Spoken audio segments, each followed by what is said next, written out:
নমস্কার, আমি Manik Hazra. Agri technology YouTube channel থেকে প্রত্যেক চাষি বন্ধুকে আমি স্বাগত জানাচ্ছি, নমস্কার জানাচ্ছি। আজকে আমি এসেছি একটা প্রাকৃতিক কৃষি নিয়ে আপনার সামনে একটা প্রতিবেদন উপস্থাপন করার জন্য। আপনারা জানেন যে এই মানব সভ্যতার অগ্রগতির সাথে সাথে কী হচ্ছে না, নগর উন্নয়ন, কলকারখানা, রাস্তাঘাট নির্মাণ ইত্যাদি নির্মাণ কার্যের জন্য আমাদের কৃষি জমি কমছে, কিন্তু তার সঙ্গে সঙ্গে জনসংখ্যা কিন্তু ক্রমবর্ধমান বেড়েই চলেছে। এই ক্রমবর্ধমান জনসংখ্যাকে খাদ্যের যে চাহিদা তার যোগান দেওয়ার জন্য চাষি বন্ধুরা তাদের মাঠেতে প্রয়োজনীয় উপকরণ, কৃষি উপকরণ, সেটা উন্নত মানের বীজ, রাসায়নিক সার, রাসায়নিক কীটনাশক, কৃষি যন্ত্রপাতি ইত্যাদি ব্যবহার করার পরেতেও কিন্তু আর ফসলের যে উৎপাদন সেটা কিন্তু আর আশানুরূপ হচ্ছে না, অর্থাৎ খাদ্যের যোগান দেওয়া যাচ্ছে না। পরন্তু এই অত্যাধিক অনিয়ন্ত্রিত রাসায়নিক কীটনাশক, রাসায়নিক সার ব্যবহার করার জন্য কী হচ্ছে না, যে উৎপাদিত ফসল, সেই উৎপাদিত ফসলের মধ্যে রাসায়নিক বিষ চলে আসছে। যেমন আমরা দেখতে পাচ্ছি যে গরুর দুধে, মাছে, বিভিন্ন রকম সবজি ফসলেতে যে রাসায়নিক অবশিষ্ট থাকার জন্য সেটা মানুষ খাদ্য হিসেবে গ্রহণ করার জন্য মানুষের বিভিন্ন রকম রোগের সৃষ্টি হচ্ছে। এর থেকে পরিত্রাণ পাওয়ার জন্য হরিয়ানার কুরুক্ষেত্র গুরুকুলে আচার্য দেবব্রত এবং ডাক্তার হরিমলের যে উদ্যোগ এবং তার পরবর্তী পদ্মশ্রী সুভাষ পালেকারের যে শূন্য খরচায়, বিনা খরচায় চাষ এর সম্বন্ধে যে আলোচনা, এবং ভারত সরকার তার যে জাতীয় কৃষি মিশন, এই সকলের উদ্যোগে এখন কিন্তু চাষ বলতে আমরা কেবল জৈব চাষ নয়, প্রাকৃতিক কৃষি হচ্ছে এটাই, যে এমন একটা কৃষি ব্যবস্থাপনা যেখানে জমিতে কোনো রাসায়নিক সার বা কীটনাশক পড়বে না। তার পরিপূরক হিসাবেতে চাষির ঘরে যে গবাদি পশু এবং অগবাদি পশুর যে বিভিন্ন খামার, আমাদের যেমন গবাদি পশুর গোবর সার আছে, আমাদের সেরকম অগবাদি পশুর কী আছে না, তাদের এই যে আমাদের কম্পোস্ট সার তৈরি, খামারের যে সার, আবর্জনা সার, এই সারগুলো প্রয়োগ করে জমিতে এর রাসায়নিক সারের পরিপূরক হিসাবে জমিতে প্রয়োগ করা। তাহলে এর যে মূল কনসেপ্ট, এর ধারণাটা কি না, গাছ তার বেড়ে ওঠার জন্যে 98% পুষ্টি উপাদানের তারা বিনামূল্যে সূর্যালোক, জল এবং বাতাস থেকে সংগ্রহ করে। 2% যে পুষ্টি উপাদান দরকার সেটা মাটির বুকে আমরা লক হয়ে গেছে। কেন লক হয়েছে? এই যে আমরা রাসায়নিক কীটনাশক, রাসায়নিক সার ব্যবহার করেছি, তারপরে সেখানে লক হয়ে গেছে।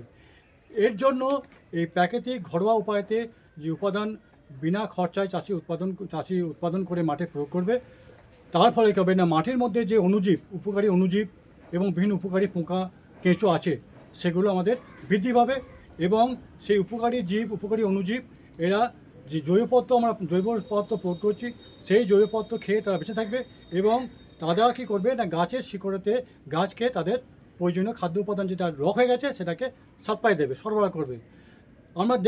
আমরা দেখছি কি না যে আজকে রাসায়নিক সার, রাসায়নিক কীটনাশক যদি বলেন যে এটা পুরো বাধ্যতামূলক নয় কেন না, আমরা দেখছি যে বিভিন্ন রকম যে আমাদের বিভিন্ন বাগানে, বিভিন্ন রাস্তাঘাটে যে গাছ হয়, সেখানে তো আমরা রাসায়নিক সারও দিই না, আমরা রাসায়নিক ওষুধই দিই না। তাহলে সেখানে কি হচ্ছে না, প্রকৃতির নিয়মে কাজে লাগিয়ে, মাটির যে ইকোসিস্টেম বাস্তুতন্ত্র কাজে লাগিয়ে সেখানে কিন্তু ফসল হচ্ছে বা গাছ হচ্ছে।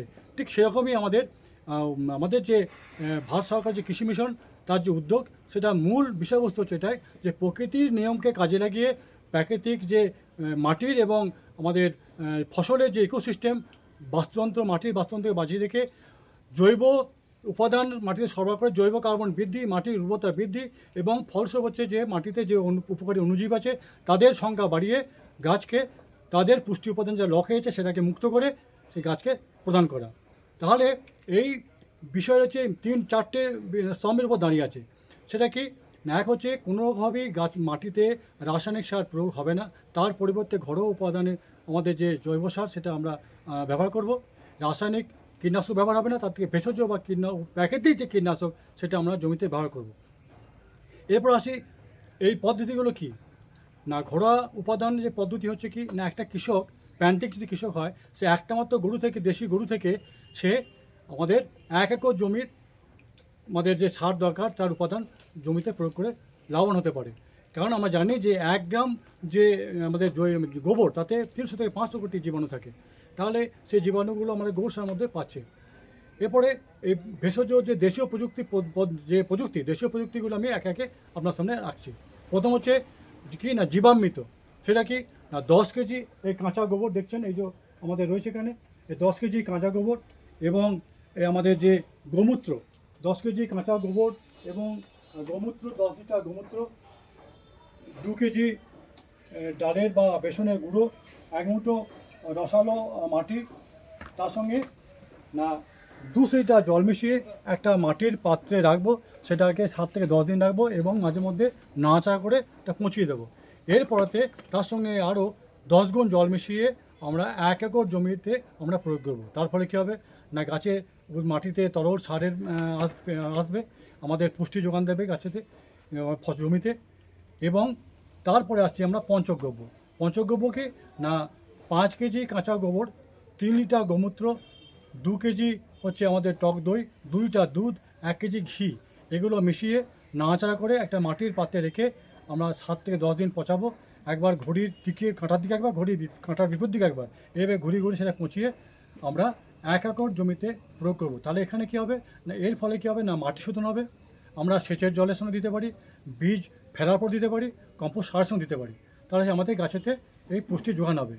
এরপরে আসি যে আমাদের যে বীজটা ছত্রাকের জীবাণুর জন্যে বা পোকার সংক্রমণের আমাদের রোগ পোকা বাড়াচ্ছে জমিতে, তার জন্য আমাদের বীজামৃত আমরা আছি। বীজামৃত কি না এটা হচ্ছে যে 5 কেজি কাঁচা গোবর, 3 লিটার গোমূত্র, আমাদের হচ্ছে যে 50 গ্রাম রসালো মাটি, 50 গ্রাম কলিচুন, এটা মিশিয়ে 5 দিন মিশিয়ে এটা আমরা নিয়ে এই যে জলটা বেরোবে সেটা আমরা বীজের সঙ্গে মিশিয়ে দিতে পারি, অথবা 20 থেকে 30 গ্রাম প্রতি লিটার জলে গুলে আমরা স্প্রে করতে মাটিতে বা ফসলে প্রয়োগ করতে পারি। তাহলে এটা কখনো 10 লিটার যদি মেশায়, 25 লিটার যদি মেশায় সেটা জীবামৃত, যদি সেটা আমরা 10 লিটার মেশাই সেটা হচ্ছে বীজামৃত। এরপরে এই যে তরল সার, সেই তরল সার আমরা জমিতে ঘরোয়া উপায়ে উৎপাদন করে আমরা জমিতে দিলে আমাদের জমিতে যে মাটির উর্বরতা নষ্ট হয়ে গেছে, অর্গানিক কার্বনটা ফিরে আসবে, মাটির উর্বরতা বাড়বে এবং মাটির ওপরে যে তাপমাত্রা সেটা বজায় থাকবে। আর তার সঙ্গে সঙ্গে আমাদের দেখতে হবে যে মালচিং সিস্টেমটা কি না মাটির যে ফসলটা জমিটা পড়ে আছে সেই নগ্ন জমিটাকে আমরা খড় লতা পাতাতে ঢেকে দেবো, অথবা ফসল যেমন ধনচে শন বরবটি এই জাতীয় চাষ করে মাটির ওপরটা আস্তে আস্তে ঢেকে রাখবো। তার ফলে কী হবে না মাটি একটা আর্দ্রতা জলীয় বাষ্প থাকবে, আর্দ্রতা বজায় থাকবে, দীর্ঘদিন ধরে বজায় থাকবে, মাটির বাষ্পীভবন হবে না, তবে সেচের জলটা আমাদের কম লাগবে।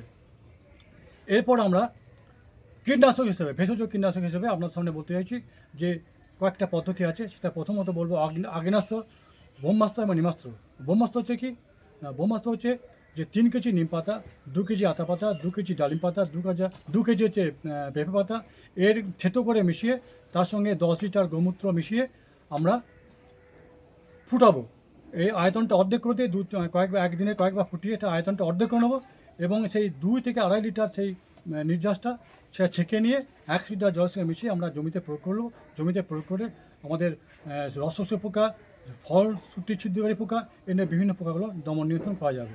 এরপর হচ্ছে আগ্নেয়াস্ত্র। আগ্নেয়াস্ত্র কি, আগ্নেয়াস্ত্র হচ্ছে 1 কেজি বেড়াকলি পাতা আছে আমাদের, তার সঙ্গে 500 গ্রাম কাঁচা লঙ্কা, 500 গ্রাম রসুন এবং 2 লিটার গোমূত্র, এটা মিশিয়ে আমরা ফুটিয়ে অর্ধেক করে নেবো, বারে ফুটিয়ে একদিনে। তারপর সেটাকে ছেঁকে নিয়ে এর সঙ্গে 100 লিটার জল মিশিয়ে আমরা জমিতে ফসলে প্রয়োগ করব। তার ফলে হবে কি না আমাদের যে বিভিন্ন রকম ক্ষতিকারক পোকা যে আছে, কারণ আমাদের জানি যে আমাদের 9 লক্ষ প্রজাতির যে পোকা আছে তার মধ্যে হচ্ছে মাত্র 10,000 হচ্ছে তারা মাংসাশী, অর্থাৎ তারা ক্ষতিকারক পোকা যেটা ফসলের রস চুষে খায়। আর বাকি অসংখ্য আছে যারা হচ্ছে বন্ধু পোকা, সেগুলো কি না আমাদের এই সমস্ত তরল সার জৈব সার ব্যবহার করাতে তারা আমাদের হচ্ছে কি না আমাদের যে বন্ধু পোকা, সেই বন্ধু পোকার সংরক্ষণ হবে। তাহলে হচ্ছে এর সঙ্গে পরে বলবো নিমাস্ত্র, সেটা আর কিছু নয়, সেটা হচ্ছে 5 কেজি গোবর, তার সঙ্গে হচ্ছে যে 5 কেজি নিম পাতা আর 2 লিটার গোমূত্র মিশিয়ে 5-7 দিন মিশিয়ে সেটাকে 1 লিটার জলের সঙ্গে মিশিয়ে আবার আমরা জমিতে প্রয়োগ করবো। তাহলে আমাদের জৈব কীটনাশক হিসেবে ব্যবহার হবে। তাহলে আমরা যদি আমাদের যে ভারত সরকারের উদ্দেশ্য, সেই উদ্দেশ্যটা কি না চাষিদের মধ্যে, সাধারণ মানুষের মধ্যে সুস্বাদু নিরাপদ খাবার বন্টন করা, সরবরাহ করা, চাষের খরচাটা শূন্যতে নামিয়ে নিয়ে আসা, তাদের যে ফসল যেটা হচ্ছে কিনা সম্পূর্ণ বিষমুক্ত, তার বাজারে একটা চাহিদা হবে সেই জন্য, এবং হচ্ছে কি তার পরে আমাদের মাটির এবং পরিবেশের ভারসাম্য রক্ষা হবে। সেচের জলের সাশ্রয় হবে এবং জৈব বৈচিত্র্য বজায় থাকবে, আমাদের মাটির গঠন এগুলো বজায় থাকবে। চাষিরা চাষ করে বিনা খরচায়, শূন্য খরচায় ঘরোয়া উপাদান ব্যবহার করে তাদের সুস্বাদু, নিরাপদ, 100% নিরাপদ ফসল উৎপাদন করবে, যেটা বাজারে আমাদের ভালোভাবে বিক্রি করে তারা মুনাফা লাভ করবে। এর জন্য আজ দেখছি যে আমরা আমাদের ভারতবর্ষের বিভিন্ন রাজ্য, অন্ধ্রপ্রদেশ তারা কী করছে না, তাদের APCNF অর্থাৎ Andhra Pradesh community manage national farming, তাদের যে লো external input of sustainable agriculture, এই প্রয়োগ করে আজকে রোল মডেল হিসেবে দেশের মধ্যে পরিচয় করেছে। গুজরাট তারা এই মালচিং এবং আচ্ছাদন পদ্ধতিতে এবং ভ্যাপসা পদ্ধতি, জলীয় বাষ্প যেটা আছে আমরা জানি মাটির কণার মধ্যে 50% জল 50% জল এবং বায়ু থাকে, সেই ভাপসা, কারণ মাটিতে গাছ কিন্তু জল শিকড় দিয়ে গ্রহণ করে না, এই ভাপসা যে জলীয় বাষ্প এটাই পুষ্টি হিসেবে গ্রহণ করে। তাহলে আমরা যে আমাদের গুজরাট রাজ্য করছে কি না, সেখানে প্রাকৃতিক কৃষি কাজে লাগিয়ে এবং সেখানে সরকার তারা আর্থিক অনুদান, যা সরকারিভাবে দেশি গরু উৎপাদন করছে তাদের জন্য সরকারি অনুদান দিচ্ছে, সাহায্য করছে, যাতে তাদের প্রাকৃতিক কৃষির পরিকাঠামো এবং তাদের চাষের ব্যবহৃত করতে পারে। রাজস্থান যেটা আছে সবথেকে আমরা জানি যে রাজস্থান হচ্ছে উষ্ণ শহর, সেখানে কি না এই জলীয় বাষ্প যেটা ভাপসা পদ্ধতি ও মালচিং পদ্ধতি ব্যবহার করে সেখানে আজকে ফসল উৎপাদন হচ্ছে প্রাকৃতিক কৃষি কাজে লাগিয়ে। আমাদের যে হরিয়ানা, সেখানেও কিন্তু আজকে বাসমতি চাল, গম, সেখানে প্রাকৃতিক উপায়ে চাষ করে চাষে লাভবান হচ্ছে। আমাদের তার সঙ্গে সঙ্গে আমাদের আরও যে রাজ্য আছে হিমাচল প্রদেশ, সেখানে তাদের যে সবজি বাগান এবং তাদের যে ফল, আপেল ইত্যাদি ফল, তারা কী করছে না এই মালচিং এবং আচ্ছাদন পদ্ধতিতে প্রাকৃতিক উপায় ব্যবহার করে বাজারে যে কৃষি রাসায়নিক ব্যবহার না কিনে ঘরোয়া পদ্ধতি উপাদান ব্যবহার করে তারা কিন্তু লাভবান হচ্ছে। এবং তার সঙ্গে সঙ্গে পশ্চিমবঙ্গ পিছিয়ে নেয়। পশ্চিমবঙ্গ সরকারও কিন্তু উদ্যোগ নিয়ে বর্তমানে বিভিন্ন রকমের এই জুন মাসব্যাপী গোটা ভারতবর্ষে প্রত্যেক রাজ্যের সঙ্গে সঙ্গে আমাদেরও পশ্চিমবঙ্গে বিভিন্ন ব্লকে, বিভিন্ন জেলাতে কৃষি বিজ্ঞান কেন্দ্র, কৃষি বিশ্ববিদ্যালয়ে এই প্রাকৃতিক কৃষি পাঠশালা, ক্ষেত বাঁচাও এর যে আলোচনা, PM পুনাম প্রকল্প, তার ব্যবহার, বিভিন্ন রকমের সরকারি আর্থিক যে অনুদান, দেশীয় গরু, দেশীয় উৎপাদন বাড়ানোর জন্য আমাদের সরকার উদ্যোগ নিয়েছে। আশা করব যদি আমরা এই সরকারের যে উদ্যোগ, পদ্মশ্রী সুভাষ পালেকরের যে মডেল, এটা ব্যবহার করে আমরা যদি এই আলোচনাটা যেটা মাঠে প্রয়োগ করতে, যেটা আমি আলোচনা তখন করলাম, যদি মাঠে প্রয়োগ করতে পারি, তাহলে আমাদের কি না আমাদের নিরাপদ সুস্বাদু খাবার যেটা বাজারে বাজারজাত করা যাবে, উৎপাদন খরচাটা শূন্য হয়ে যাবে, আমাদের যে রাসায়নিক যে কীটনাশক, রাসায়নিক সার ব্যবহারের যে খরচা সেটাকে শূন্য দাঁড়িয়ে যাবে, এবং মালচিং পদ্ধতির মাধ্যমে দিয়ে আমাদের জলীয় বাষ্প, মানে মাটির যে তাপমাত্রা সেটাকে ঠিকঠাকই বজায় থাকবে, আর্দ্রতা বজায় থাকবে, বাষ্পীভবন ফলে বাষ্পীভবন কম হবে। তাহলে আমরা এগুলো প্রয়োগ করে আমাদের চাষিদের আয় বাড়বে এবং চাষিদের মাটির যে জৈব কার্বন সেটা ফিরে আসবে, উপকারী অণুজীব ফিরে আসবে, পুষ্টি হবে, গাছের তার যে ইকোসিস্টেম, মাটির যে ইকোসিস্টেম সে বজায় থাকবে, মাটির পরিবেশে ভারসাম্য বজায় থাকবে, মাটির স্বাস্থ্য ফিরে আসবে, ফসলের স্বাস্থ্য ফিরে আসবে এবং সর্বোপরি মানুষ ভালো থাকবে। তাহলে আমরা আগামী দিনে এগুলো আমরা এই সরকারের যে উদ্দেশ্য সেটাকে আমরা যে তাদের যে চিন্তাভাবনা, তাদের যে আলোচনা, সেটা মাঠে প্রয়োগ করে আমরা চাষিরা লাভবান হব। এই কথা বলে সকলকে আবার আমি ধন্যবাদ জানাচ্ছি, নমস্কার জানাচ্ছি আমার ভিডিওটা একটু দীর্ঘায়িত হওয়ার জন্য, কারণ এটাকে সমস্ত আলোচনা রাখার জন্য আমাকে এটা একটু বড় করেই বলতে হলো। আমরা সকলে এটাকে চাষি বন্ধুদের শেয়ার করবেন, আমরা সাবস্ক্রাইব করবেন, আমরা নোটিফিকেশানটা আমরা দেবেন, তাহলে পরবর্তী সময়ে আরও যদি কোনো আমার আলোচনা থাকে সেটা আমার সামনে উপস্থাপন করতে পারবো। এই কথা বলে আমি আমার আজকের ভিডিও এখানেই শেষ করছি। ধন্যবাদ।